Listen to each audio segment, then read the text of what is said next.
le bien et le mal. C'est pourquoi, laissons derrière nous les premières leçons sur le Christ et passons à un enseignement d'adulte. Ne revenons pas sur ce qui fait la base de cet enseignement, c'est-à-dire l'abandon des actions qui conduisent à la mort et la foi en Dieu, les baptêmes et l'imposition des mains, le réveil des morts et le jugement définitif. Nous allons donc présenter un enseignement d'adulte, si Dieu le permet. Prenons le cas de ceux qui sont retombés dans leur ancienne vie. Ils ont été éclairés par la lumière de Dieu.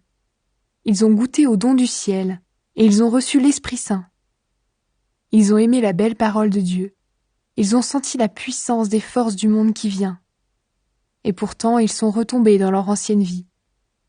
Ces gens-là, on ne peut pas les amener une deuxième fois à changer leur vie. En effet, ils clouent de nouveau le Fils de Dieu sur la croix et ils donnent aux autres l'occasion de l'insulter. Prenons l'exemple d'un champ. Sa terre boit l'eau des nombreuses pluies qui tombent. Elle produit des plantes utiles à ceux qui la font cultiver. Alors Dieu bénit cette terre. Mais si elle produit des buissons d'épines et des chardons, elle ne vaut rien. Dieu va bientôt la rejeter, et on finira par y mettre le feu. Nous parlons ainsi, mais en même temps, nous sommes sûrs que vous, frères et sœurs très aimés, vous êtes sur la bonne route, celle qui conduit au salut. Dieu n'est pas injuste. Il ne peut pas oublier ce que vous faites, ni l'amour que vous avez montré pour lui. Vous avez montré cet amour autrefois en servant les autres chrétiens, et vous le faites encore maintenant. Nous souhaitons seulement que chacun de vous reste actif jusqu'à la fin. Alors tout ce que vous espérez se réalisera.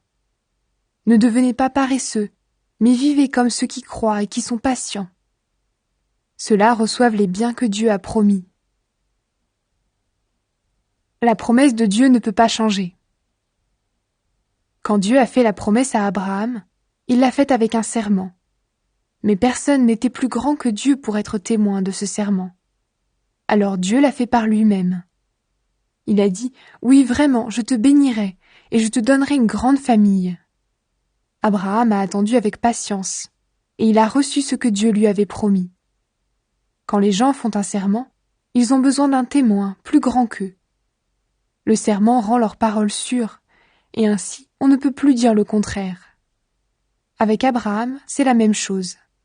Sa famille devait recevoir les biens promis par Dieu. Dieu a voulu montrer clairement qu'il ne changerait jamais d'avis. C'est pourquoi il a ajouté un serment à sa promesse. Une promesse et un serment, voilà deux choses qu'on ne peut pas changer. Dans sa promesse et dans son serment, Dieu ne peut donc absolument pas mentir, et cela nous encourage beaucoup. Ainsi nous avons tout laissé pour saisir l'espérance qui nous est offerte. Pour notre vie, cette espérance est comme une ancre. Elle traverse même le rideau du temple dans le ciel, et elle est fixée solidement. C'est là que Jésus est entré avant nous et pour nous. Il est devenu grand prêtre pour toujours, à la façon de Melchisédek. Melchisédek est prêtre d'une manière particulière. Ce Melchisédek était roi de Salem et prêtre du Dieu Très-Haut. Abraham revenait du combat où il avait vaincu les rois. Melchisédek est allé à sa rencontre et il a béni Abraham. Et Abraham lui a donné un dixième de tout ce qu'il avait pris. Le nom de Melchisédek veut dire roi de justice. De plus, Melchisédek est roi de Salem et cela veut dire roi de paix. Il n'a pas de père, ni de mère, ni d'ancêtre. On ne parle jamais de sa naissance, ni de sa mort. Il ressemble au Fils de Dieu. Il reste prêtre pour toujours. Voyez combien Melchisédek est important. Même Abraham, notre ancêtre, lui a donné un dixième de ce qu'il avait gagné dans la bataille. La loi de Moïse commande ceci aux prêtres de la famille de Lévi. Ils doivent demander au peuple d'Israël un dixième de tout ce qu'il a. Ils le demandent au peuple, c'est-à-dire à leurs frères, qui sont pourtant de la famille d'Abraham.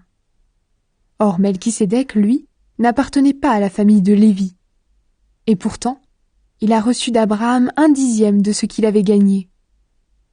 Et Melchisédek a béni celui qui avait reçu les promesses de Dieu. Sans aucun doute, c'est le plus grand qui bénit le plus petit. Les prêtres qui reçoivent un dixième des biens du peuple ce sont des hommes qui doivent mourir un jour. Melchisédek aussi a reçu un dixième des biens, mais lui, il est toujours vivant, comme les livres saints le disent. Ce sont les fils de la famille de Lévi qui reçoivent un dixième des biens du peuple.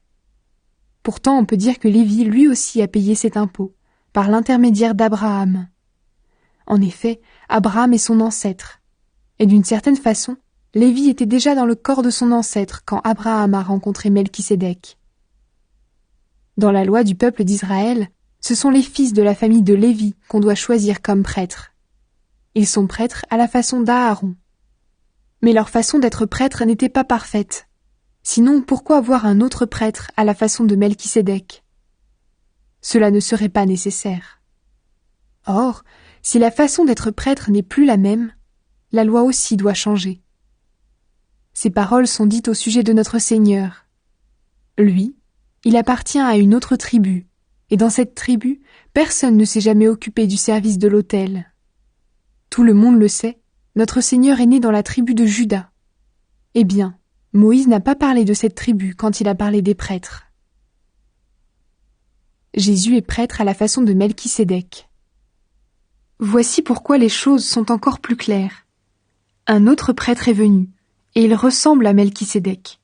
Il n'est pas prêtre selon une règle et selon des commandements humains. Il est devenu prêtre par la puissance d'une vie qui ne peut pas finir. C'est vrai, les livres saints le disent. Tu es prêtre pour toujours à la façon de Melchisédek. L'ancienne règle était imparfaite et inutile, alors on l'a supprimée. La loi de Moïse n'a rien produit de parfait. Mais une espérance meilleure nous est donnée, et par elle nous nous approchons de Dieu. De plus, il y a eu un serment. Les autres sont devenus prêtres sans serment. Mais pour Jésus, Dieu a fait un serment quand il lui a dit « Le Seigneur a fait ce serment, et il ne reprendra pas sa parole, tu es prêtre pour toujours. » C'est pourquoi, avec Jésus, nous sommes sûrs d'avoir une alliance meilleure. Il y a encore une différence.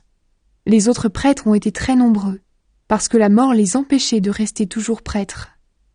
Mais Jésus, lui, vit pour toujours, et jamais personne d'autre ne sera prêtre à sa place. C'est pourquoi il peut sauver pour toujours ceux qui s'approchent de Dieu avec son aide. En effet, Jésus est toujours vivant, il peut donc toujours prier Dieu pour eux. Jésus est le grand prêtre qu'il nous fallait. Il est saint, innocent et sans faute. Il est séparé des pécheurs, et Dieu l'a placé plus haut que tout. Jésus n'est pas comme les autres grands prêtres. Il n'a pas besoin d'offrir des sacrifices chaque jour, d'abord pour ses péchés à lui, ensuite pour ceux du peuple. Il a fait cela une fois pour toutes, en s'offrant lui-même. La loi de Moïse établit comme grand prêtre des hommes imparfaits. Mais le serment de Dieu, qui vient après la loi, établit comme grand prêtre le Fils devenu parfait pour toujours.